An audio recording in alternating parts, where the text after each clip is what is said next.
قل بلى وربي لتأتينكم عالم الغيب لا يعزب عنه مثقال ذرة في السماوات ولا في الأرض ولا أصغر من ذلك ولا أكبر إلا في كتاب مبين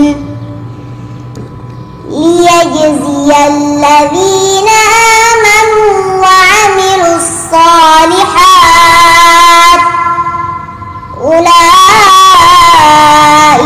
لهم مغفرة ورزق كريم والذين سعوا في آياتنا معاجزين أولئك لهم عذاب من رجز أليم ويرى الذين أوتوا العلم الذي أنزل إليك من ربك هو الحق ويهدي إلى صراط العزيز الحميد وقال الذين كفروا هل ندلكم على رجل ينبئكم إذا مزقتم كل ممزق إنكم لفي خلق جديد صدق الله العظيم. Mungkin dari pengurus masjid sini bisa mengetes hafalan dari Aida. Dilanjutkan ayat saja Bapak Imam. Nanti sebutkan namanya siapa dari Pak Imam, nama siapa di sini sebagai bertindak sebagai apa. Kemudian langsung baca ayat, nanti Aida yang tebak nama surat dan Aida lanjutkan. Ya, nama saya Abdul Muthalib Mahmud, Khatib Jiko Majojo di Masjid Kesultanan Ternate.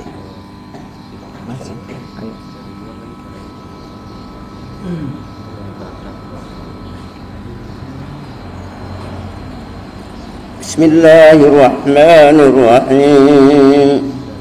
Ma nunazzilul malaikati illa bil haqq wa ma kanu idhan mundarin inna nahnu nazzalna dzikra wa inna lahu lahafidun. Aida, itu surat apa dan berada di halaman keberapa Aida? Surah Al-Hijr. Halaman 262. Betul, surat Al-Hijr halaman 600 berapa? 62. Betul Pak Imam. Lanjutkan.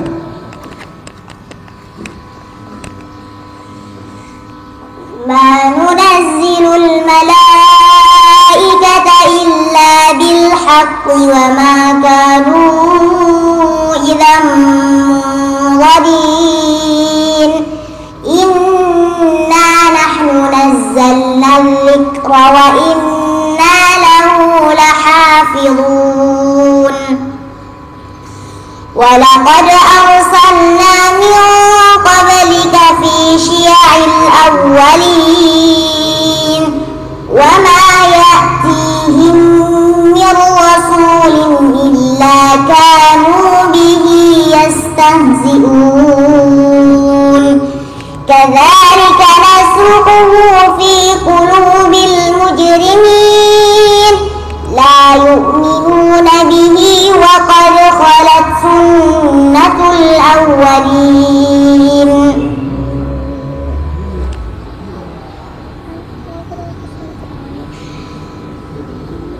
Walau fatahna alaihim baban minas samai fawallu fihi ya'rujun laqalu innama sukkirat absaruna bal nahnu qawmun mashhurun. ولقد جعلنا في السماء بروجا وزيناها للناظرين وحفظناها من كل شيطان رجيم إلا من استرق السمع فأتبعه شهاب مبين والأرض مددناها وألقينا فيها رواسي وأنبتنا فيها من كل شيء موزون. Ada lagi yang mau ngetes hafalannya Aida? Masya Allah, Subhanallah, Allahu Akbar. Boleh ada lagi? Masih ada waktu untuk mengetes hafalannya Aida. Terserah, dibuka di halaman keberapa, juz keberapa. Tidak usah sebutkan nama suratnya, bisa nanti disambung oleh Adinda Aida. Baik Pak Haji, bisa. Oh, Pak Imam utama mau tes, boleh. Kita sudah terhubung dengan nomor 1. Ya, boleh. Sambung langsung. Bismillahirrahmanirrahim. Wa ma Muhammadun illa rasulun qad khalat min qablihi ar-rusul. Afa imma ta'uqudun kalabtum ala aqabikum. فمن ينقلب على عقبيه فلن يضر الله شيئا وسيجزي الشاكرين. Aida itu surat apa dan berada di halaman keberapa? Surah Ali Imran halaman 68. Surat apa? Ali Imran. Al-Imran halaman 68. Boleh. Buka surat Al-Imran halaman 68. Lanjutkan Aida. Wa ma Muhammadun illa rasulun qad khalat min qablihi rusul afa imma ta'aw qutilan qalabtum ala aqabikum wa man yanqalib ala عقبيه فلن يضر الله شيئا وسيجزي الله الشاكرين. وما كان لنفس أن تموت إلا بإذن الله كتابا مؤجلا ومن يرد ثواب الدنيا نؤته منها ومن يرد ثواب الآخرة نؤته منها وسنجزي الشاكرين. وكأي من نبي قاتل معه ربيون كثير فما وهنوا لما أصابهم في سبيل الله وما ضعفوا وما استكانوا والله يحب الصابرين. Masya Allah, luar biasa. Jadi pendengar sekalian, kami sekarang berada di Masjid Sigilamo Kesultanan Ternate, dan alhamdulillah hari ini hadir bersama kami pengurus Masjid Sigilamo, ada Bapak Imam Utama, ada juga pengurus masjid di sini. Sebentar nanti kita akan berkenalan dengan mereka, dan alhamdulillah masjid ini sangat menarik karena dekat dengan Kadaton Kesultanan Ternate, juga dekat dengan kantor RRI ya, kantor RRI. Jadi Masya Allah, luar biasa sekali. Di sini tadi kita telah mendengarkan lantunan hafalan Quran yang disampaikan oleh Adinda Aida Ainun Balkis, yang merupakan juara 1 internasional pada cabang lomba Borotal Quran yang diselenggarakan oleh Mesir. Kemudian juara 3 internasional yang dilaksanakan oleh kedutaan Qatar, dan juga merupakan juara 3 nasional MTQ di Padang tahun 2001, dan yang paling bergengsi, Aida juga merupakan finalis Hafiz Indonesia RCTI. Di sini telah hadir juga Al-Habib Syekhan bin Ahmad Albar yang akan mengisi tausiah atau ceramah pada hari ini. Juga mudah-mudahan kegiatan atau safari kita pada hari ini di Masjid Sigilamo sangat bermanfaat dan insya Allah bisa menilai keberkahan di hadapan Allah Subhanahu wa taala. Para pendengar yang ada di Jazirah Maluku Kiraha, yang ada di seluruh pelosok Maluku Utara yang sedang mendengarkan kami saat ini, mudah-mudahan kegiatan ini berkah dan insya Allah kami akan berkunjung ke seluruh tempat-tempat atau masjid-masjid yang telah kami jadwalkan.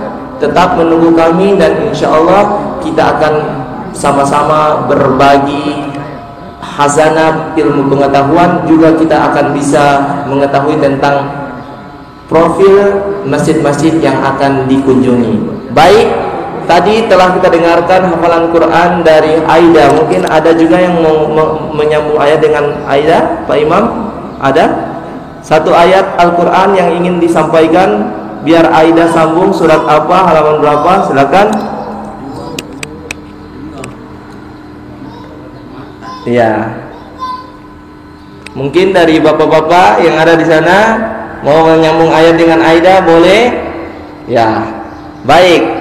Alhamdulillah. Jadi Aida ini keliling masjid, dari masjid ke masjid itu subhanallah. Ada anak-anak TPQ juga, Bapak Imam, orang tua juga termotivasi dengan hadirnya Aida. Bahkan mereka ingin sekali agar TPQ yang tadinya hanya taman baca tulis Al-Quran bisa dijadikan rumah tahfidz Quran, rumah untuk anak-anak menghafal Al-Quran. Juga kami hadir juga di Sofifi waktu itu, di Masjid Raya Soful Khairat Sofifi. Di sana juga hadir TPQ-TPQ dan juga guru-guru ngaji di sana. Mereka juga termotivasi untuk menjadikan kota Sofifi sebagai kota Qurani dengan hadirnya adik Aida ini. Jadi ini Masya Allah berkah. Insya Allah tempat ini juga umur 10 tahun. Iya, hafal Quran dari umur 7 tahun, memperdalami serta menghafal barisan-barisan dan ayat-ayat serta surat-suratnya itu sudah berjalan 2 tahun ya Umi. Dan alhamdulillah kemarin juga dites dengan Syekh dari Palestina, katanya bacaannya Aida mumtaz. Masya Allah, luar biasa. Jadi ini merupakan permata Maluku Utara yang harus dijaga dan harus kita maksudnya kita harus dukung dengan kehadirannya Aida di sini. Pemerintah yang pada saat ini dengarkan siaran Safari Ramadan dari Remas Malu juga harus memberikan support, motivasi bahwa oh ini ternyata ada generasi-generasi kita yang harus kita dukung mereka, begitu ya. Jadi jangan kita cuma sibuk dengan kegiatan-kegiatan yang berbaur keduniaan, tetapi kegiatan keagamaan kita kurang support. Dengan hadirnya anak-anak muda, ada Habib Syekhan bin Ahmad Albar, ada Aidinda Aida dengan hafalan Quran yang kita dukung. Program-program tahfiz Quran yang hari ini kata Umi Aida bilang bahwa Aida ini kebanyakan, tapi memang bukan kebanyakan, sering hafalannya cuma dengan Umi di rumah. Jadi gurunya adalah DP mama sendiri. Nah, dari sini bahwa kita harus ambil kesimpulan bahwa guru terhebat adalah orang tua, mamanya sendiri. Masya Allah. Jadi kurangnya pondok pesantren, kurangnya rumah-rumah tahfidz, sehingga banyak anak-anak yang hebat yang terlahir oleh orang tuanya sendiri. Ya bagaimana Pak Imam ya? Jadi insya Allah sebentar nanti kita pembahasan lebih melebar lagi, tetapi mari kita dengarkan tausiah atau ceramah yang akan disampaikan oleh Al-Habib Syekhan bin Ahmad Albar. Beliau merupakan dai muda Maluku Utara, juga merupakan santri dari Pondok Pesantren Darul Muhtadin Ba'alawi Jakarta, dengan tema kemuliaan bulan Ramadan, insyaallah. Baik, kepada Habib Syekhan bin Ahmad Albar dengan tema kemuliaan bulan Ramadan, kami persilahkan.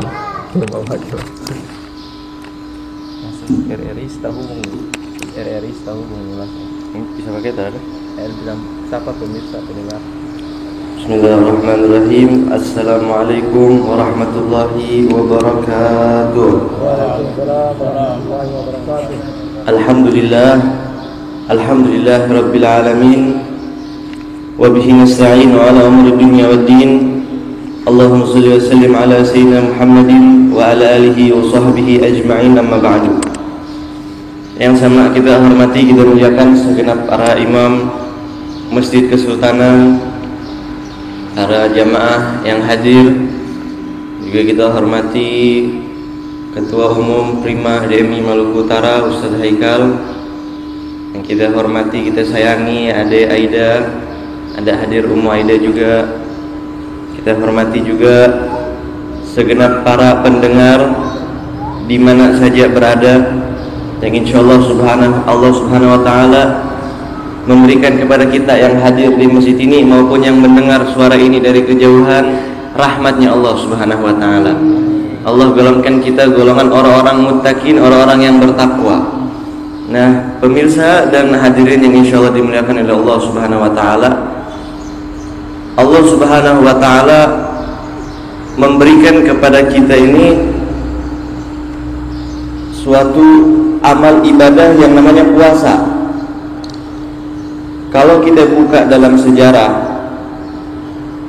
kapan disyariat pertama kali puasa oleh Allah subhanahu wa ta'ala? Jadi kapan turun perintah puasa? Jadi turun perintah puasa dari Allah subhanahu wa ta'ala ini terjadi di tahun kedua Hijriah. Jadi kurang lebih tahun ke-15 setelah bi'tsahnya Nabi. Jadi di Mekah 13 tahun, hijrah ke Madinah 2 tahun baru dikasih ibadah puasa. Beda sama sholat. Sholat itu disyariatkan di awal-awal Islam, sudah disyariatkan wajib sholat. Tapi kenapa puasa ini diakhirkan? Dia diakhirkan sampai ke tahun 2 Hijriah.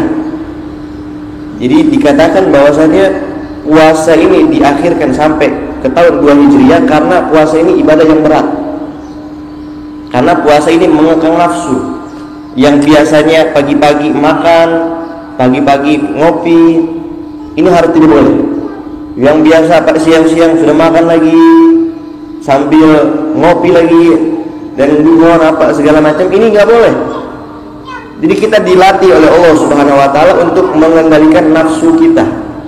Kemarin di masjid belakang RRI Al-Mujtahidin di Soa, itu saya bahas tentang hikmah peristiwa perang Badar. Jadi saya jelaskan tentang kronologi perang Badar, sekaligus hikmah di situ apa. Nanti kalau Pak Imam penasaran bisa lihat di YouTube apa namanya, Khazanah Mubarak. Nah, nanti pemirsa bisa lihat di situ. Tapi ada satu hikmah yang masya Allah, begitu berat nih perang Badar, saya sudah jelaskan kemarin. Ketika pulang dari perang Badar, Nabi katakan begini, roja'na min jihadil asghar ila jihadil akbar. Hei para sahabat-sahabat, kita ini sekarang sudah pulang dari jihad perang yang kecil, kita pulang menuju ke jihad yang besar. Nabi katakan di sini, kalau dalam ilmu sharaf pakai namanya isim tafdil, asghar. Roja'na min jihadil asghar, asli bukan kecil lagi tapi sangat kecil. Dalam bahasa Arab isim tafdil itu sangat kecil. Ila jihadil akbar, akbar itu isim tafdil, sangat besar. Jadi kita pulang dari jihad yang sangat kecil, kita pergi ke jihad yang sangat besar. Nah, ini perang Badar bukan perang biasa. Sehingga Nabi berdoa malam-malam, lau halaka hadzal qawm ma tu'bad ba'dal yawm. Ya Allah, besok ini kalau kaum muslimin 313 hancur, di dunia ini tidak akan ada lagi orang yang sembah engkau. Tapi toh begitu Nabi bilang ini perang yang sangat kecil. Maka sahabat tanya, ya Rasulullah, apa maksud perang kecil, apa maksud perang besar? Maka Nabi katakan, oh perang Badar itu perang kecil. Kalian punya musuh, kelihatan itu orang kafir, tinggal kalian bunuh. Kalau kita pulang ke perang besar, kita pulang akan melawan hawa nafsu kita. Kita lawan hawa nafsu kita. Ini hawa nafsu betul-betul berat kita lawan. Kita lawan diri kita sendiri. Kita lawan hadzu syaitan yang ada dalam diri kita sendiri. Nah, ini kata Nabi adalah jihadul akbar, perjuangan yang sangat besar. Nah, oleh karena itu puasa ini diundur. pensyariatannya ya Allah di tahun kedua Hijriah. Kenapa? Agar para sahabat kaum mukminin saat itu dia siap dulu. Artinya ketika dia sudah full imannya kepada Allah, kepada Nabi, mau disuruh apa aja bakal nurut. Cintanya sama Allah, imannya sama Allah, sama Nabi, sama Rasul sudah full, baru dia akan nurut. Karena dalam cerita bahwasanya ketika Allah ciptakan akal, jadi akal ini makhluk, sama kayak kita semua itu makhluk. Bahkan waktu itu makhluk. Waktu itu adalah ciptaannya Allah. Allah tidak terikat dengan waktu.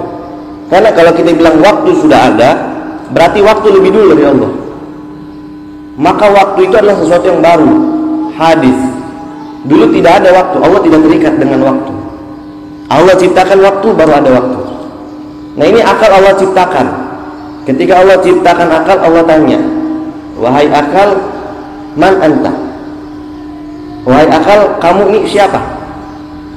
Ini akal jawab, ana abduk wa anta rabbi. Ya Allah, saya ini adalah hambamu dan engkau adalah Tuhanku. Ini kata akal.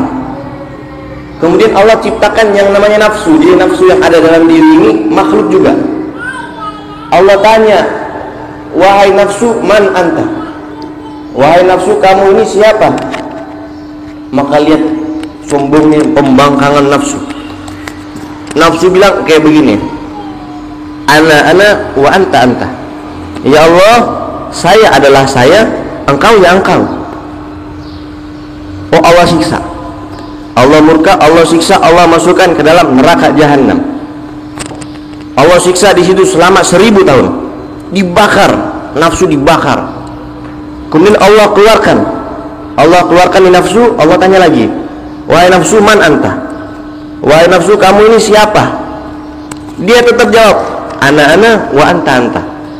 Saya, kamu. Tidak ada hubungan kita berdua deh, ente, ana. Kalau bahasa kita begitu. Akhirnya Allah siksa, Allah masukkan ke dalam neraka barit, neraka yang dingin. Tadi nerakanya api, sekarang nerakanya es, disiksa kedinginan. Allah siksa di dalam neraka dingin itu selama 1000 tahun. Kemudian Allah keluarkan. Allah tanya, wahai nafsu, kamu ini siapa? Dia jawab lagi, ana wa anta. Saya adalah saya, kamu adalah kamu. Maka Allah murka. Tapi ternyata di dalam neraka api tadi, di dalam neraka es tadi, itu walaupun dia disiksa, dia masih dikasih makan.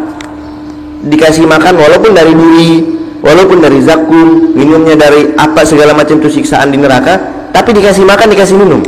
Akhirnya Allah masukkan ke neraka yang tidak ada makanan, tidak ada minuman. Allah siksa di situ. Barulah dia bertobat kepada Allah Subhanahu wa taala. Dia angkat tangan, menyerah. Dia bilang, ya Allah, sekarang saya akui, saya adalah hambamu dan engkau adalah Tuhanku. Nah ini nafsu, dia cuma bisa ditunjukkan dengan rasa lapar. Makanya dalam hadis Nabi SAW, Nabi perintahkan umatnya itu untuk menikah. Tapi kalau tidak mampu, Nabi suruh puasa. Untuk apa? Untuk mengekang nafsunya. Kalau dia tidak mampu untuk menikah, disuruh untuk puasa. Karena puasa ini menahan nafsu. Menahan nafsu itu dengan lapar. Nah Allah berikan kepada kita ini ibadah yang begitu besar.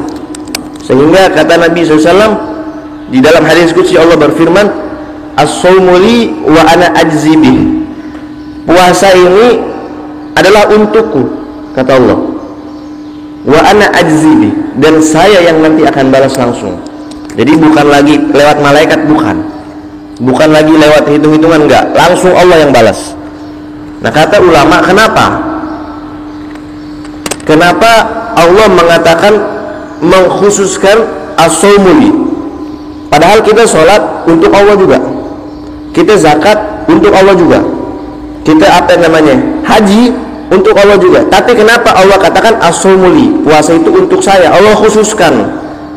Nah kata ulama, karena ketika kita sholat, Allah itu tidak pernah sholat. Ketika kita haji, Allah itu tidak haji. Tetapi ketika kita berpuasa, kita sedang menggunakan sifatnya Allah. Ketika kita puasa, kita sedang memakai sifatnya Allah Subhanahu wa taala. Apa? Allah tidak makan, Allah juga tidak minum, maaf, Allah juga tidak jima, Allah tidak memiliki amarah, Allah tidak gibah. Kita puasa ditahan, jangan gibah, jangan marah, jangan adu domba. Nah, Allah tidak ada lakukan itu semua. Allah tidak makan, Allah tidak minum, Allah tidak gibah, Allah tidak namimah, Allah tidak melakukan sesuatu yang tercela. Ketika kita berpuasa, kita melakukan apa yang dilakukan oleh Allah Subhanahu wa taala. Dikhususkan, maka Allah khususkan puasa itu untuk saya. Wa ana ajzibi, dan saya langsung yang akan balas pahala orang yang berpuasa. Dan cara untuk mendapatkan predikat titel takwa yang begitu mahal, yang mana takwa ini adalah sumber kebahagiaan kita di dunia dan di akhirat. Kita mau beruntung dunia, beruntung akhirat, jadi orang bertakwa. Nah, Allah bukakan jalan untuk menjadi orang bertakwa dengan cara berpuasa. Kutiba alaikumusiyam kama kutiba alal ladzina min qablikum la'allakum tattaqun. Diwajibkan untuk berpuasa kepada kalian umat Nabi Muhammad, begitu juga kepada umat-umat sebelum kamu. Jadi artinya umat-umat zaman Nabi dahulu juga diwajibkan berpuasa, tapi bukan di dalam bulan Ramadan. Bukan di dalam bulan Ramadan, karena bulan Ramadan khusus untuk umatnya Nabi Muhammad. Kenapa kita diwajibkan untuk berpuasa, menahan lapar, menahan haus, menahan diri? La'allakum tattaqun, supaya kita bisa jadi orang yang bertakwa itu, supaya kita bisa jadi orang yang dicintai. Innallaha yuhibbul muttaqin, Allah mencintai orang yang bertakwa. Kalau kita sudah dicintai oleh Allah Subhanahu wa taala, hidup ini gampang. Hidup ini gampang. Dalam hadis, ketika Allah mencintai seorang hamba, nada Jibril, Allah akan memanggil malaikat Jibril. Allah panggil malaikat Jibril. Lalu Allah bilang, wahai Jibril, saya mencintai hamba saya Fulan bin Fulan. Fulan bin Fulan tuh saya cinta sama dia. Fa'ahibbu, maka cintai dia. Maka malaikat Jibril pun cinta sama nih orang. Tidak sampai di situ, kemudian malaikat Jibril panggil seluruh penghuni langit. Nah, kita tahu penghuni langit ini bukan cuma malaikat, tapi di langit itu juga, di samping seluruh para malaikat, di situ juga para nabi. Jadi para nabi semua itu dikumpulkan tinggal di dalam langit. Begitu juga orang-orang soleh, para wali-wali Allah, mereka di langit. Nah, ini dipanggil sama malaikat Jibril, ahlus sama. Wahai penghuni langit, sesungguhnya Allah mencintai Fulan bin Fulan, maka cintailah dia. Maka seluruh penghuni langit itu mencintai orang tersebut. Kemudian ketika Allah sudah cinta kepada orang ini, maka Allah akan berikan kepada dia qabul indan nas. Dia di manusia, di dunia ini bakal diterima. Di dalam kehidupan dunia, di sisi manusia dia dicintai. Kenapa? Karena Allah sudah mencintai orang tersebut. Malaikat Jibril cinta sama dia, penghuni langit cinta sama dia. Nah, orang yang mendapatkan cinta Allah Subhanahu wa taala adalah orang-orang yang bertakwa. Nah, untuk mendapatkan ketakwaan, yaitu dengan jalur salah satunya dengan berpuasa. Nah, hadirin yang insyaallah dimuliakan oleh Allah Subhanahu wa taala dan pendengar radio RRI di mana saja Anda berada, ketika saya bilang tadi, orang-orang zaman dahulu, para nabi-nabi zaman dahulu, mereka juga diwajibkan berpuasa, tetapi tidak di dalam bulan Ramadan, karena bulan Ramadan adalah khususiyah untuk umatnya Sayyidina Muhammad. Jadi Allah dengan cintanya kepada kita, Allah berikan kepada kita bulan Ramadan. Orang-orang zaman dulu, para umat-umat Nabi zaman dulu itu umurnya panjang-panjang. Dia punya umur panjang, ada yang 1000 tahun, 500 tahun, 700 tahun, sampai diriwayatkan ada orang meninggal umur 200 tahun meninggal. Itu penduduk kampung bilang, kasihan, masih anak kemarin sore meninggal, kasihan ini anak masih muda, umur 200 tahun. Artinya apa? Artinya umur mereka itu panjang-panjang. Sedangkan umur umat Nabi Muhammad ini, kata Nabi, a'mar ummati baina 60 wa 70. Umur umat Nabi Muhammad ini di antara 60 tahun 70 tahun. Kita cari orang umur 80 tahun susah, orang umur 90 tahun jarang. Kita cari orang umur 100 tahun bisa dihitung pakai jari. Artinya apa? Umurnya pendek. Tetapi Allah berikan kepada kita a'mal mudha'afat. Amal kita itu dilipat gandakan oleh Allah Subhanahu wa taala. Salah satunya dengan rahmat Allah, Allah berikan bulan Ramadan. Namanya kita tahu pahala ibadah sunnah seperti ibadah wajib. Pahala ibadah wajib seperti kita lakukan 70 kali di luar bulan suci Ramadan. Jadi kalau bahasanya kita sholat sunnah qobliyah zuhur, ba'diyah zuhur, itu pahalanya sama kayak kita sholat zuhur. Dan kita sholat zuhur pahalanya sama seperti kita 70 kali sholat zuhur di luar bulan Ramadan. Dilipat gandakan oleh Allah Subhanahu wa taala. Untuk apa? Agar umat Nabi Muhammad ini bisa menandingi umat-umat zaman dahulu. Biar adil. Biar adil, umur mereka panjang. Umur kita pendek tapi kita dikasih kelipatan. Bukan Allah nggak adil, tidak, Allah maha adil. Tetapi itu adalah rahmat Allah Subhanahu wa taala. Cintanya Allah kepada Nabi Muhammad yang kita dapat cipratannya. Kita dapat cipratan dari cinta Allah kepada Nabi Muhammad. Dalam Burdah Imam Busiri mengatakan bi akramir rusli kunna akramal umami. Dengan sebaik-baiknya Rasul kita menjadi sebaik-baiknya umat. Artinya apa? Dengan Rasul kita adalah Rasul yang paling mulia, maka kita umat Nabi Muhammad adalah umat Nabi yang paling mulia. Karena Nabi kita adalah Nabi yang paling dicintai, maka kita adalah hamba Allah, makhluk yang paling dicintai oleh Allah Subhanahu wa taala. Oleh karena itu, kita kalau punya anak, dia mau apa sih kita kasih? Mau sepeda, mau motor, mau HP, kasih. Kenapa? Sayang. Nah, ini Allah sayang sama kita umat Nabi Muhammad lebih-lebih dari sayangnya orang tua kepada anak. Lebih-lebih dari sayangnya ibu kepada anaknya. Dalam suatu riwayat Nabi SAW itu melihat ada seorang ibu yang terpisah dengan anaknya, sehingga ini ibu panik, mana anak saya, mana anak saya. Akhirnya subhanallah ketemu. Begitu ketemu, ini ibu langsung peluk itu anaknya. Dia peluk, dia menangis, dia cium tuh anaknya, karena ini anaknya hilang. Terus kata Nabi ke sahabat-sahabatnya, kalian lihat itu ibu-ibu sama anaknya. Oh, kami lihat ya Rasulullah. Kenapa? Dia lagi sayang-sayangan. Karena ini anak baru ketemu lagi. Akhirnya kata Nabi, mungkin nggak sekarang itu ibu itu buang itu anak di dalam api? Mungkin tidak. Oh, tidak mungkin ya Rasulullah. Mana mungkin ini ibu buang anaknya ke dalam api? Kata Nabi SAW, begitu juga Allah Subhanahu wa taala. Allah itu sayang sama kalian lebih-lebih dari itu ibu sayang sama anaknya. Maka Allah kasih kepada kita bulan Ramadan ini. Allah kasih buat kita beribadah kepada Allah Subhanahu wa taala. Khususnya ini sebentar lagi kita akan masuk malam ela-ela. Malam ela-ela. Malam ela-ela ini dalam istilah kita orang Ternate. Tapi dalam agama disebut malam Lailatul Qadar. Malam Lailatul Qadar ini adalah puncaknya, puncak daripada rahmatnya Allah Subhanahu wa taala di situ. Sehingga orang dikatakan bahwasanya siapa orang yang beribadah di malam Jumat, maka dia telah diampuni dosanya selama seminggu, dihidupkan malam Jumat. Siapa orang yang beribadah di dalam malam hari raya kalau saya tidak salah, maka diampuni dosanya 1 tahun. Tapi dikatakan siapa orang yang beribadat dengan ikhlas, dengan khusyuk di bulan Ramadan di malam Lailatul Qadar itu, maka diampuni dosanya seumur hidup. Seumur hidup dosanya diampuni oleh Allah Subhanahu wa taala. Allah Subhanahu wa taala berfirman, Bismillahirrahmanirrahim, Inna anzalnahu fi Lailatul Qadar. Nah, kalau kita buka terjemahan Al-Qur'an Kemenak, artinya seperti ini.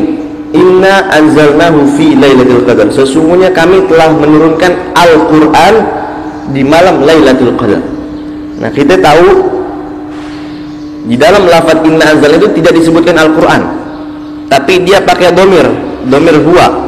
Jadi kalau arti sebenarnya itu begini, sesungguhnya kami telah menurunkannya di bulan suci Ramadan. Karena tidak ada lafaz Al-Quran, bukan inna anzalnal Quran, tapi inna anzalnahu. Nah, dari mana para ulama menafsirkan domirnya ini kembalinya ke Al-Quran? Bagaimana cara diketahui bahwa inna anzalnahu, kami menurunkannya, nyanya di situ kembali ke Al-Quran dari mana? Dilihat dari ayat yang lain.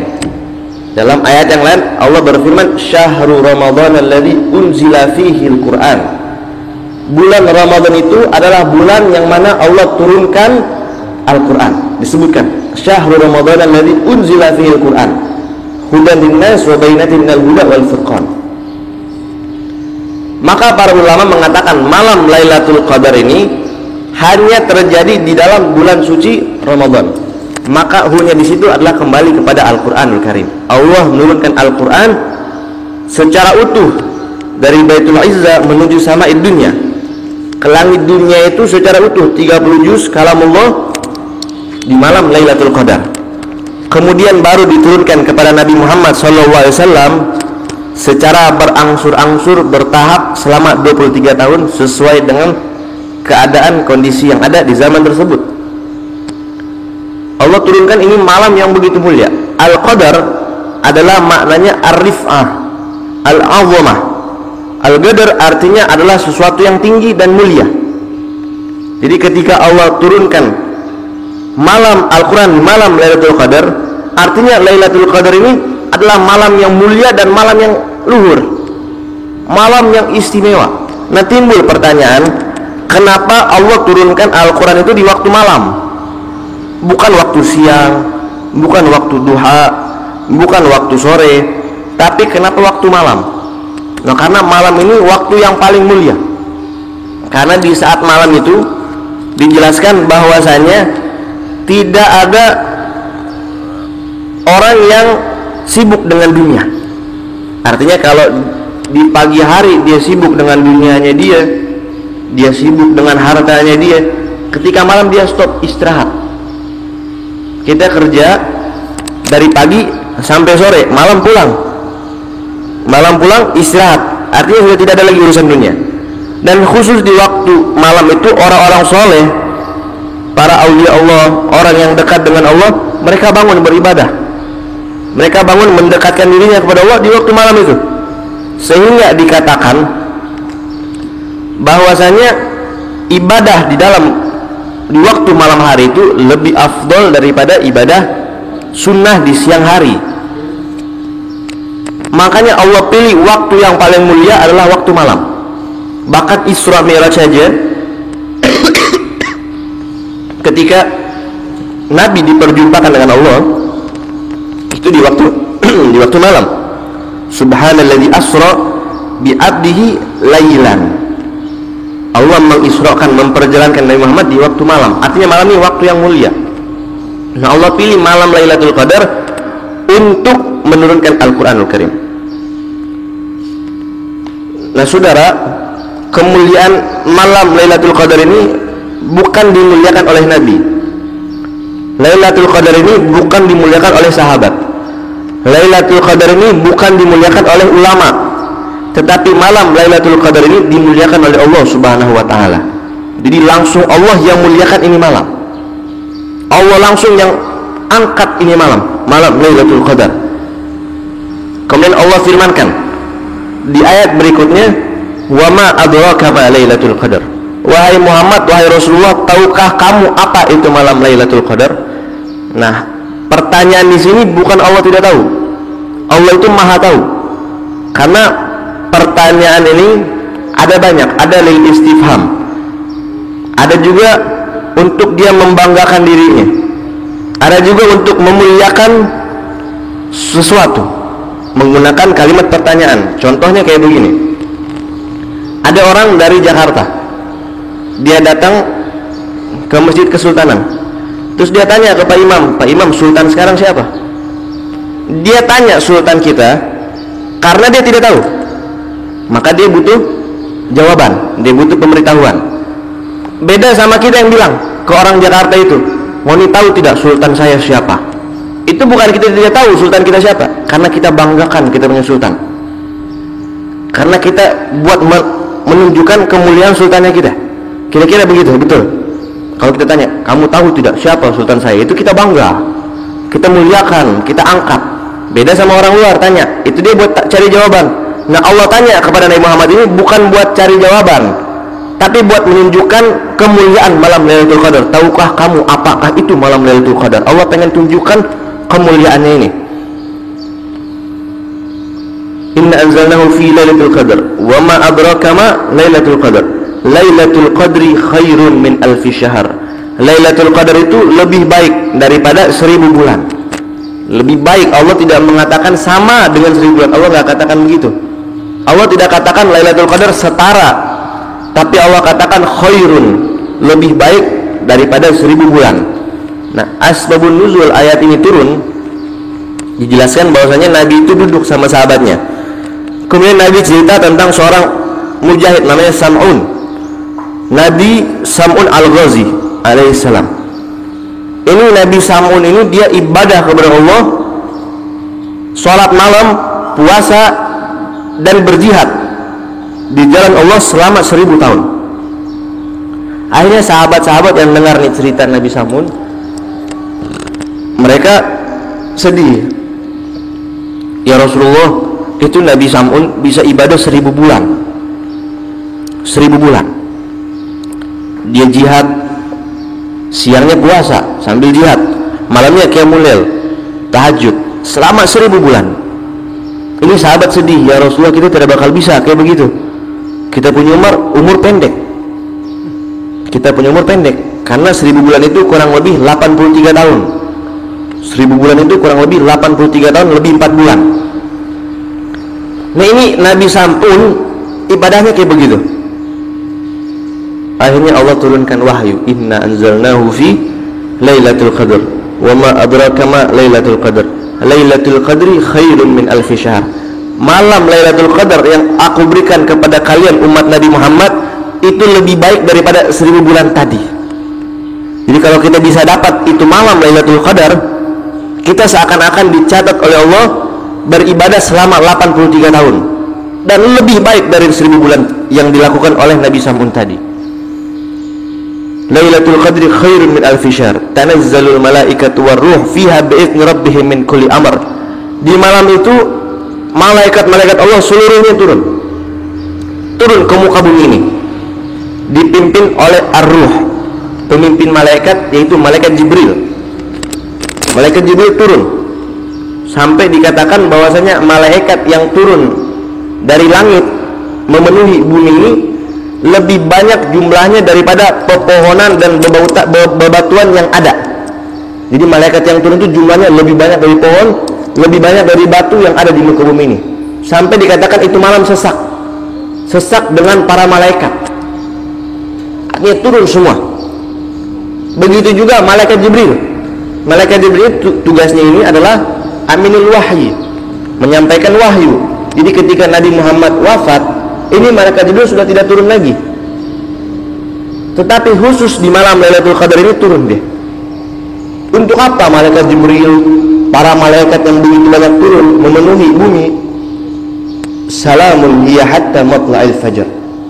Mereka akan memberikan keselamatan kepada manusia sampai di waktu fajarnya. Nah, apa tanda-tanda, ciri-ciri orang yang mendapatkan malam Lailatul Qadar itu? Jadi Nabi pernah ditanya, ya Rasulullah, apa ciri-ciri orang yang dapat Lailatul Qadar? Maka Nabi mengatakan ciri-ciri orang dapat Lailatul Qadar itu adalah hatinya lembut, kemudian kasratud dumu', dia bakal banyak menangis. Menangisnya bukan menangis cengeng, tapi menangisnya karena menangis merindukan Allah, mengingat dosa, menangis karena tenggelam dalam khusyuknya beribadah, menangis karena terlelap dalam nikmatnya dia membaca Al-Quran. Seperti itu ciri-ciri orang dapat Lailatul Qadar: hatinya lembut, tidak bengis, hatinya tidak kasar, kemudian matanya adalah banyak menangis. Lalu kapan malam Lailatul Qadar ini? Malam Lailatul Qadar ini disembunyikan oleh Allah Subhanahu wa taala. Malam Lailatul Qadar disembunyikan. Untuk apa? Dikatakan bahwasanya malam Lailatul Qadar ini disembunyikan lituhya layali Ramadan kullaha, agar manusia ini, umat Nabi Muhammad ini menghidupkan malam-malam Ramadan di seluruh malamnya. Karena ketika dikasih bocoran Lailatul Qadar malam 27, akhirnya masjid full malam 27 saja. Dikasih tahu Ramadan Lailatul Qadar malam 21, akhirnya orang datang iktikaf malam 21 saja. Sisanya nanti aja. Datang bulan Ramadan, kenapa ente nggak taraweh? Nantilah malam 21, itu lebih baik dari 1000 bulan. Ketahuan. Kenapa? Disembunyikan agar manusia ini beribadah, mengisi seluruh malam Ramadan dengan beribadah. Tapi ada beberapa pendapat ulama yang menentukan. Malam Lailatul Qadar. Ada ulama yang ditentukan Lailatul Qadar itu jatuh malam 21. Ada yang mengatakan 23. Ada yang mengatakan 25 Ramadan. Ada yang mengatakan 27 Ramadan. Ada yang bilang 29 Ramadan. Itu semua ada dalilnya. Tapi kesimpulannya apa? Kesimpulan daripada perbedaan ikhtilaf ulama menentukan hari malam Lailatul Qadar itu adalah malam Lailatul Qadar ini artinya bisa berpindah-pindah. Allah bisa pindahkan. Bisa jadi tahun ini misalnya kita taruh malam 21 Ramadan Lailatul Qadar. Bisa jadi tahun depan umur panjang Lailatul Qadar 25. Bisa jadi tahun depannya lagi 27. Jadi bisa berpindah-pindah. Nah, tergantung kita cari di mana itu malam Lailatul Qadar, kita berburu.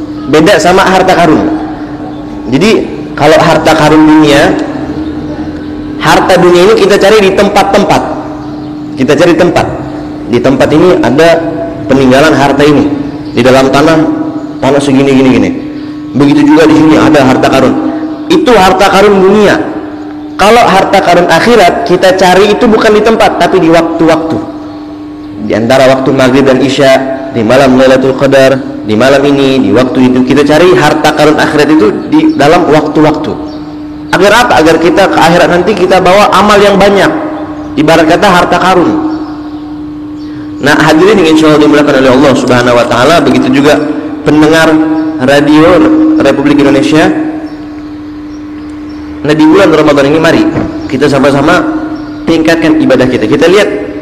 Jadi terakhir sebelum saya tutup, dahulu itu Lailatul Qadar itu Nabi mau kasih tahu. Dulu itu Nabi pernah membuka. Jadi Nabi bilang, besok kalian berkumpul. Ini di bulan Ramadan. Awal-awal disyariatkannya puasa. Nabi bilang besok berkumpul. Untuk apa? Saya bakal kasih tahu dan kita bakal tentukan kapan Lailatul Qadar. Akhirnya ketika besok sahabat berkumpul, subhanallah, pengetahuan Nabi tentang malam Lailatul Qadar itu diangkat oleh Allah Subhanahu wa taala. Yang tadinya tahu malam Lailatul Qadar kapan jadi tidak tahu. Udah lupa, diangkat. Sebabnya apa? Sebabnya di saat itu, di zaman Nabi itu ada 2 orang muslim yang sedang bertikai. Jadi di saat itu, ini zaman Nabi loh. Zaman Nabi ada 2 orang muslim bertikai. Saat itu Lailatul Qadar tidak jadi diberitakan oleh Allah Subhanahu wa taala, tidak jadi. Nah, apalagi kita lihat zaman sekarang. Zaman sekarang ini orang ribut di mana-mana. Merebutkan harta, merebutkan apalah segala macam, ribut di mana-mana. Nah, bagaimana kita mendapat Lailatul Qadar kayak begitu? Semua umat Nabi itu bisa dapat Lailatul Qadar kecuali orang yang diharamkan. Jadi ada orang yang diharamkan dapat Lailatul Qadar. Walaupun apa? Walaupun dia beribadah. Seluruh Ramadan itu diisi ibadah. Tapi dia diharamkan dapat Lailatul Qadar. Kenapa? Karena dia memutus silaturahmi. Dia memutus kekerabatan. Dia memutus persaudaraan. Dia putuskan itu semuanya cuman gara-gara hal-hal duniawi. Hal dunia yang tidak ada apa-apanya, yang hanya sebentar. Memperebutkan kekuasaan, memperebutkan harta, memperebutkan jabatan, memperebutkan warisan, apa segala macam. Gara-gara hal dunia yang hina itu, dia diharamkan Lailatul Qadar. Gara-gara hal dunia begitu, yang dia putuskan silaturahmi dengan saudaranya, walaupun dia ibadah, ditolak. Bahkan ada beberapa malam, di antara malam nisfu Sya'ban atau malam 1 Ramadan. Dalam 1 Ramadan itu dalam hadis Allah memandang kepada hamba-hambanya dengan pandangan rahmat. Ini di 1 Ramadan. Siapa orang dapat pandangan tersebut, dia tidak akan terkena azab selama-lamanya. Nah, ini pandangan Allah itu tidak bakal kena kepada qati'ur rahim. Salah satunya adalah qati'ur rahim, orang yang memutuskan silaturahmi, dia nggak bakal dapat pandangan Allah. Begitu juga malam Lailatul Qadar, dia nggak bakal dapat Lailatul Qadar selagi dia putuskan silaturahmi. Begitu juga ketika dia melakukan dosa. Kan tidak lucu kalau kita ibadah di malam Lailatul Qadar, kebetulan malam itu Lailatul Qadar misalnya, dia ibadah, maka dia dicatat oleh Allah ibadah selama 1000 bulan. Tapi kalau na'udzubillah saat itu dia maksiat, maka dia dicatat maksiat selama 1000 bulan, karena dilipat gandakan oleh Allah Subhanahu wa taala. Nah, kemudian kapan Lailatul Qadar itu? Nabi katakan iltamisuha fi ashril awakhir min syahri Ramadan.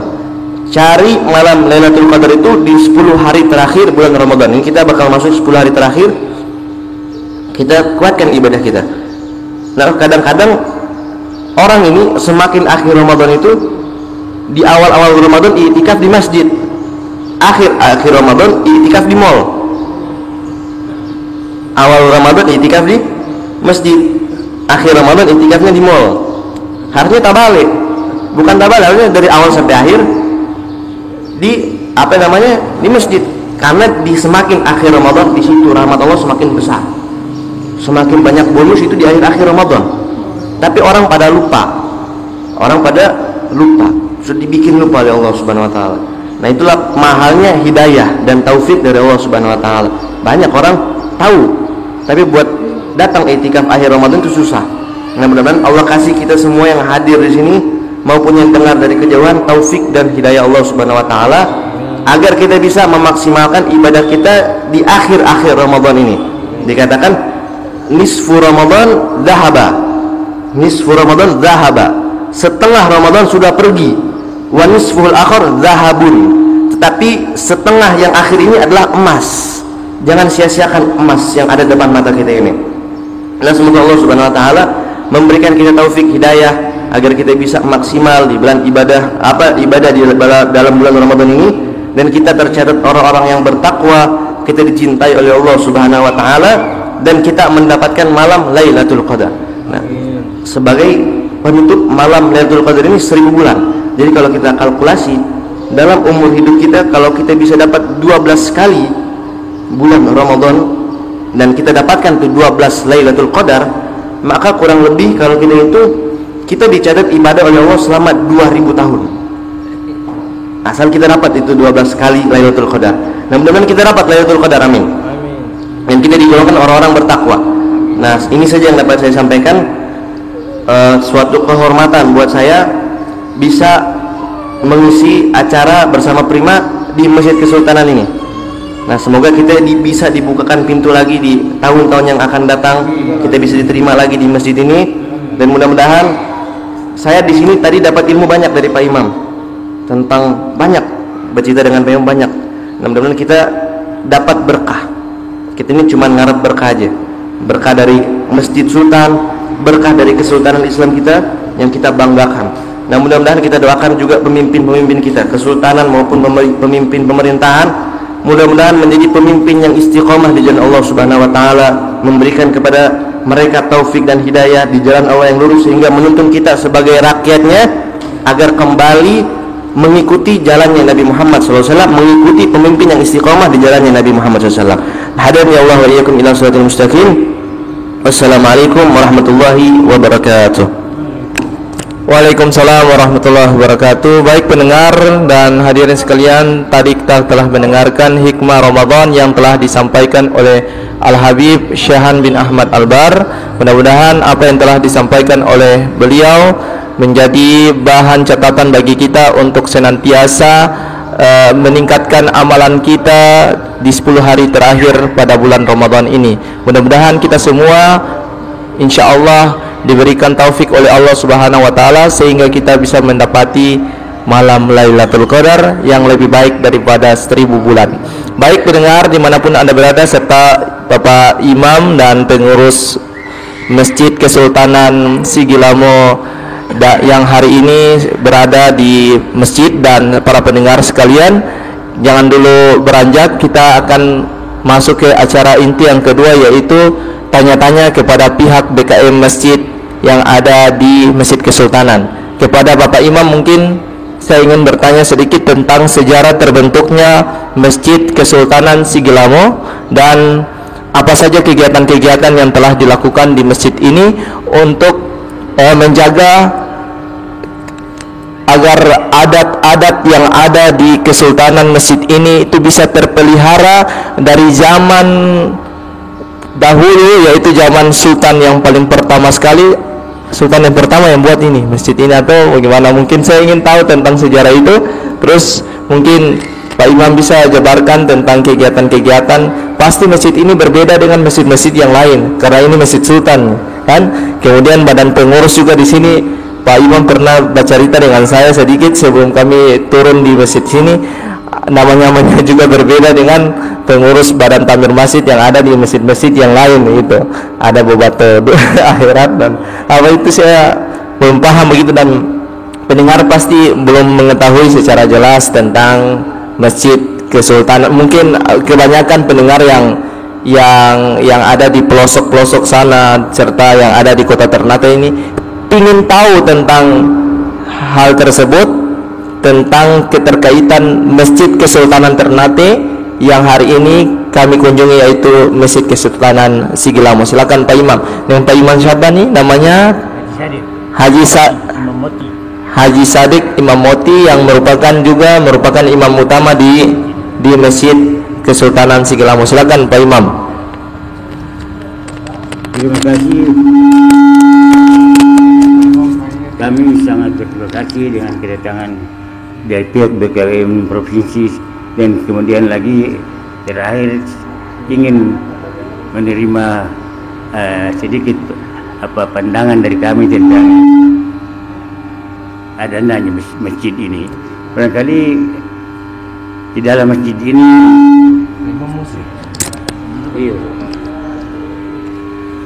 apa yang kami bisa sempat sampaikan sekedar dari pihak BKM tahu, bahkan masyarakat intinya ini. Kami kemudian hanya meneruskan apa yang ditetapkan oleh leluhur-leluhur di zaman-zaman yang sudah lalu, sehingga terbentuk yang kami rasakan hari ini. Alhamdulillah kami dilibatkan dalam kepengurusan atau bobato akhirat di Masjid Kesultanan ini dengan catatan meneruskan perjuangan syiar Islam di daerah bumi Maluku Utara ini, sehingga walaupun dengan sangat keterbatasan kami tetap menjalankan tugas dan kewajiban kami yang bahasanya kie segam dalam agama Rasulullah. Itu apa itu Pak Imam? Artinya berbuat secara kafah di dalam semua perjuangan membesarkan Islam di bumi Tiara, bahkan Indonesia Timur. Jadi kalau kita ungkap lagi sejarah-sejarah yang lain, barangkali sekedar cuma ingin tahu kelainan yang tadi dari BKM dari BKM tadi menanyakan bahwa ada kelainan sini, benar itu. Gimana kalau lihat di sini di Maluku Utara ini, mungkin Indonesia Timur ini cuma hanya satu masjid ini yang antara lain ajannya 4 orang. Ya. Kemudian apa yang diperagakan di dalam ini orientasinya ke 5 waktu. Misalnya tiang Ka'bah 17 ya. Seikat ya. Itu. Jadi tangga naik ini 7 trap ya. Ada terjemahan menurut orang tua kami itu tidak keluar dari terus yang kaitannya dengan masalah ibadah ya. Kami sendiri tidak mampu menerangkan secara keseluruhan, hanya saja barangkali beberapa hal ini yang menurut dari BKM mengatakan ini agak kelainan dari semua masjid di Maluku Utara ini, antara lain yang itu. Ya. Kemudian tadi juga kita sama-sama mohon maaf ya Ibu Ade Waida, dari pihak perempuan tidak bisa masuk di masjid ini. Oh, tidak bisa sholat di masjid. Ya, tidak bisa sholat. Itu juga yang Tong belum tahu waktu pas komunikasi dengan Pak Imam awalnya. Jadi ada kemudian di luar apa namanya, kecuali di hari-hari seperti Idul Fitri, Idul Adha, itu sangat dilarang kalau pakai kain, sarung. Kalau di hari-hari biasa boleh pakai sarung. Boleh. Itu mungkin pendengar semua mau tahu kenapa hal itu demikian dilakukan. Ya, tadi saya bilang kehadiran kami ini sekedar meneruskan apa yang diturunkan oleh leluhur kami. Hakikat lanjutan itu atau lebih jauh itu kami tidak sempat membuka di sini. Karena ada hal-hal tertentu yang tidak bisa dibuka secara umum. Betul. Satu lagi Pak Imam, ini ornamen-ornamen yang ada di masjid sini nih masih terjaga sampai sekarang. Kalau tahu lihat dari segi dia punya tiang, kemudian atap juga. Mungkin ada sejarah yang membuat masjid ini jangan sampai dirubah secara total begitu, harus terpelihara. Apa-apa saja yang ornamen-ornamen di sini yang masih terjaga, dari segi atapnya mungkin dari apa begitu, yang masih terjaga, yang terpelihara. Dari pihak kami bahkan sekarang dari pariwisata juga, kantor pariwisata juga turun tangan itu untuk selalu menjaga kelestarian masjid ini supaya betul-betul apa namanya masih unik gitu ya. Jadi sebenarnya kami sih satu hal yang menurut kami petugas yang ada di sini sangat mencintai keberkahannya itu. Jadi selama kami bertugas di sini banyak yang datangi, ada yang sempat secara tidak sadar menanyakan setiap bulan itu berapa honornya itu. Ada jaminan dari pihak bantuan-bantuan apa saja yang terima. Kami bilang tidak sama sekali, sepanjang ini tidak sama sekali. Kami tadi yang saya ulangi lagi meneruskan apa yang ditinggalkan oleh leluhur dalam memperjuangkan Islam ini. Kemudian juga Pak Imam dan badan-badan pengurus yang ada di masjid ini dilantik oleh Sultan atau dilantik oleh siapa itu, harus ada dua apa nama penegak atau kedua orang yang dipercaya, antaranya Sultan pun Kaleb. Ada yang membawahi 4 bubula ini atau 4 kelompok ini, itu pihak Kaleb. Jadi Kaleb bisa melantik khatib, modim, dan Sultan bisa melantik dari modim dari imam sampai tingkat modim. Kekuasaannya lebih di atas kan. Pak Imam, kalau imam 1, imam 2, imam 3 atau apa maksudnya pembantu imam lah, itu namanya apa di sini Pak Imam? Di sini diistilahkan dalam marga. Marga. Jadi imam Jawa, awal Imam Jiko, Imam Jawa, Imam Sangaji, Imam Moti. Saya termasuk urutan orang 4. Begitu, Masya Allah. Ada juga Pak Imam, tadi kalau Tom biasa sholat di masjid-masjid umum nih, wiridnya cuma wirid asyhadu alla dan lain sebagainya itu selesai. Amin. Tapi di sini tadi seperti tahlilan itu yang adat yang biasanya dijalankan setiap 5 waktu sholat. Itu rutin setiap. Itu apa ada lagi wacannya, wirid-wirid apa saja itu Pak Imam? Supaya kalau yang bisa saya angkat ini dua wirid, yaitu wirid dahlan sama wirid apa namanya ya latif. Jadi itu digunakan di maghrib dan subuh. Itu sepanjang tak bulan tahun berjalan itu rutin. Tadi itu cuma pendek saja. Ada lebih panjang lagi. Berarti kalau ada lebih banyak sampai asar ada kawan. Diri sampai asar. Jarang itu karena yang itu orang hari ini hadir untuk menggantikan tadi saya bilang meneruskan orang tua perjuangan ini itu menjaga itu. Iya. Dalam subuh maghrib subuh. Sedekah Pak Imam supaya jelas. Subuh maghrib itu jalan terus. Insyaallah barangkali dengan itu bisa melindungi kita semua. Menurut keterangan dari leluhur. Dulu Pak Imam satu lagi. Biasa dulu tuh yang saya dengar kalau ada musibah, mungkin masjid sini masih menerapkan setiap subuh pengurus masjid dan imam sekalian ada keliling kampung untuk menolak tolak bala apa di sini masih dilakukan Pak Imam. Kayak tolak bala supaya terhindar dari musibah dan segala macam. Itu sebenarnya saya sendiri bisa bilang sama Pak Ahad Kabel, dia jalan terus. Kalau toh ada hal-hal yang luar biasa, diatasi dengan itu. Waf di sini. Pak Imam, di depan juga di sana ada 2 mimbar yang saya lihat. Mimbar yang sebelah itu khusus apa? Yang sebelah juga khusus apa? Apakah di Jumat itu berfungsi dua-dua di situ Pak Imam? Iya. Dua mimbar itu berfungsi atau satunya mimbar untuk sultan Pak Imam? Dua-dua itu berfungsi kalau pas Kulano atau sultan ini turun. Jadi sultan tempatnya di sini sebelah. Pada saat sholat Jumat. Gubah namanya. Kalau imam mihrab. Oh begitu. Jadi pada saat khutbah berjalan Jumat, sultannya duduk di sebelah.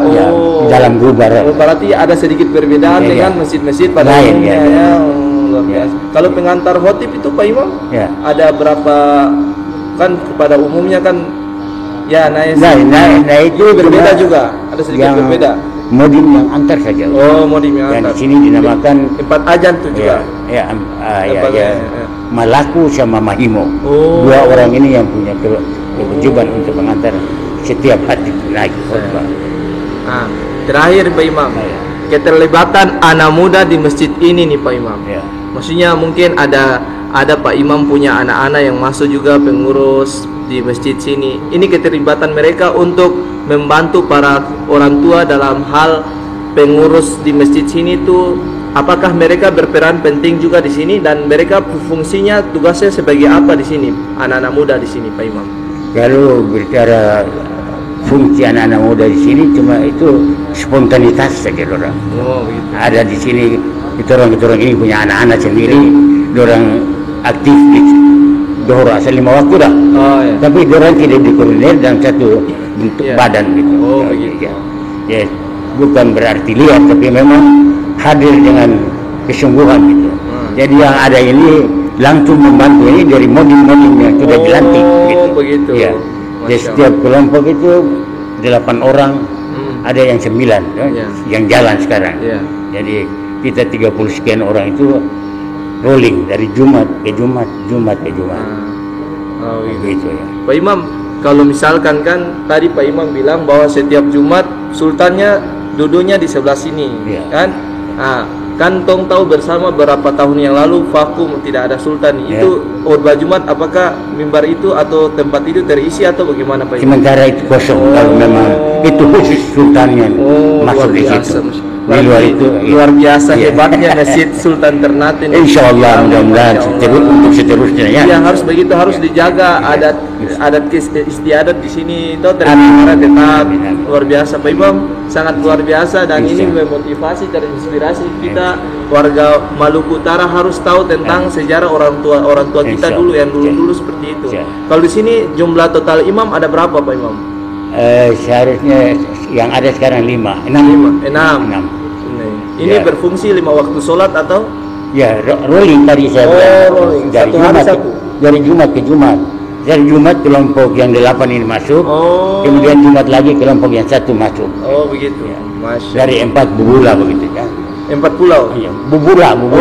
Bubula kebagian begitu. Bukan pulau. Masya Allah. Ini mau tanya jadi saya mesti jawab. Tapi menarik Pak Imam, artinya muncul banyak pertanyaan karena berbeda dengan masjid-masjid yang lain begitu kan.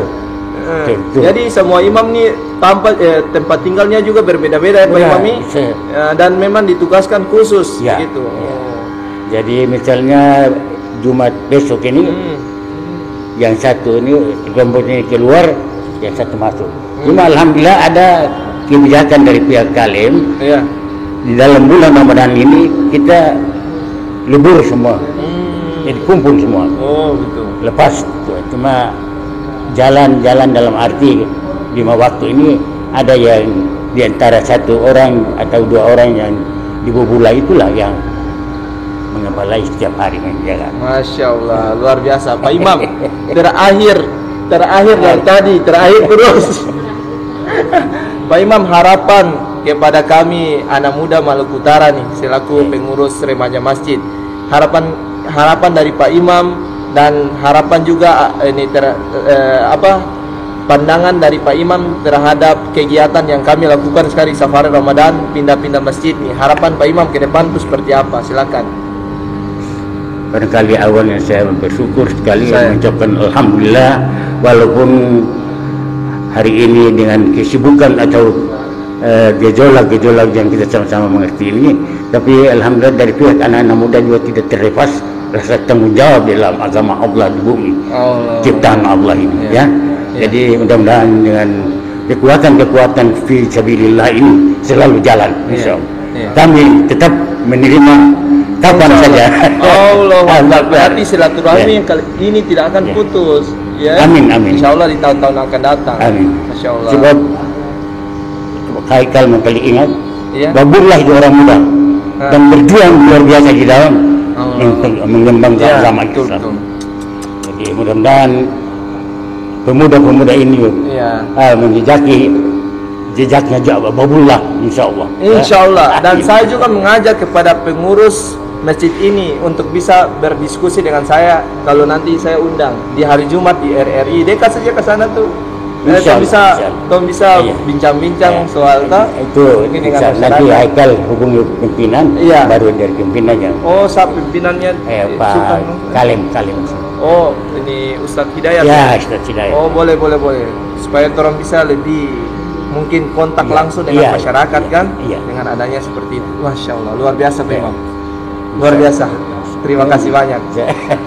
Barangkali sampai di situ saja. Wassalamualaikum warahmatullahi wabarakatuh. Waalaikumsalam warahmatullahi wabarakatuh. Masya Allah, luar biasa. Terima kasih Pak Imam Utama Masjid Sigilamo Kesultanan Ternate, juga Bapak Imam yang lain yang hadir pada kesempatan hari ini.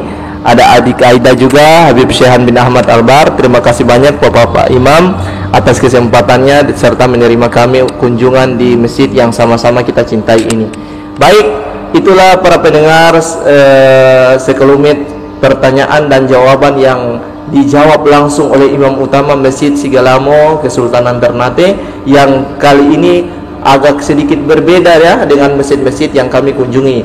Dan Masjid Kesultanan Ternate ini masih terpelihara adat istiadatnya dan masih terjaga. Ini yang membuat kami selaku warga kota Ternate, masyarakat Maluku Utara sangat bangga dengan ikon-ikon yang terdapat pada masjid ini serta kelestarian yang masih terjaga sampai sekarang. Ini merupakan aset Maluku Utara, aset kota Ternate yang harus tetap dijaga ya terus Pak Imam, dan ini akan menjadi menjadi suara kita sampai ke kancah internasional bahwa Masjid Kesultanan Sigilamo Maluku Utara Kota Ternate merupakan masjid yang patut untuk dibumingkan, yang patut untuk diinformasikan kepada seluruh masyarakat yang ada di seluruh Indonesia bahwa di Maluku Utara ada masjid yang masih terjaga kelestariannya, yaitu Masjid Kesultanan Sigilamo Kesultanan Kota Ternate. Mungkin suatu saat nanti saya juga bisa bergabung di sini dan ikut menjadi jamaah sholat di sini dan melihat, karena belum pernah sholat Jumat di sini nih Pak Imam. Tuh mau lihat nih, ini perbedaan sedikit dengan keunikan itu yang kami cari, serta insya Allah diberkahi oleh Allah Subhanahu Wa Taala, karena pasti agama ini kan dibawa oleh orang tua kita terdahulu dan itu harus dijaga. Jangan sampai kita dapat sesuatu yang baru dari luar, untuk semua anggap, wah ini kita yang paling betul sudah, ini dong ini salah semua yang ada nih. Nah, akhirnya kan terjadi perpecahan. Itu yang kita tidak boleh. Kita harus jaga dan jaga terus kelestarian dan adat-adat orang tua terdahulu yang harus tetap terpelihara. Baik, saya Muhammad Haikal Dapitan mohon pamit dari ruang dengar Anda. Terima kasih Pak Imam Utama Masjid Sigelamo serta Pak Imam yang lain atas kesediaannya, kesempatannya bersama kami Prima DMI Malut, Perhimpunan Remaja Masjid Dewan Masjid Indonesia Provinsi Maluku Utara. Semoga silaturahmi ini tidak akan putus sampai di sini, tetapi kita akan tetap berkunjung di waktu-waktu yang akan datang. Mohon doakan semoga safari ini akan terus berjalan hingga ke jadwal kami di masjid yang terakhir. Saya Muhammad Haikal Dapitan mohon pamit dari ruang dengar Anda. Tetap ikuti terus program Safari Ramadan bersama saya Muhammad Haikal Dapitan serta sambung ayat bersama Aidinda Aida, dan kami akan hadirkan dai-dai muda Maluku Utara yang menjadi aset dan berlian di Maluku Utara, dan kami akan berkunjung ke masjid-masjid yang lain. Tetap dengarkan Pro 1 RRI Ternate di 101,8 FM, juga ada link website. Jadi RRI sekarang tidak sama dulu-dulu Kang, cuma ada di radio saja, putar radio langsung jadi, tidak, tetapi bisa melalui internet di aplikasi RRI Playgo. Ada link website yang bisa dilihat kembali di Facebook RRI Pro 1 Ternate atau RRI Ternate, atau bisa di Facebook saya Muhammad Haikal Dapitan, dan Anda akan mendapatkan informasi-informasi terkait dengan Radio Republik Indonesia, radio kebanggaan masyarakat Maluku Utara. Juga bisa ikuti kembali di channel YouTube Hasanah Mubarak, channel YouTube-nya Remaja Masjid Maluku Utara. Baik, terima kasih banyak Pak Imam serta yang lainnya. Saya akan kembalikan ke teman kami di studio Pro 1 RRI Ternate. Silakan. Wassalamualaikum warahmatullahi wabarakatuh. Luar biasa. Tunggu foto dulu. Foto bersama dulu, foto bersama. Foto. Foto. Baik. Mari. Wartawan.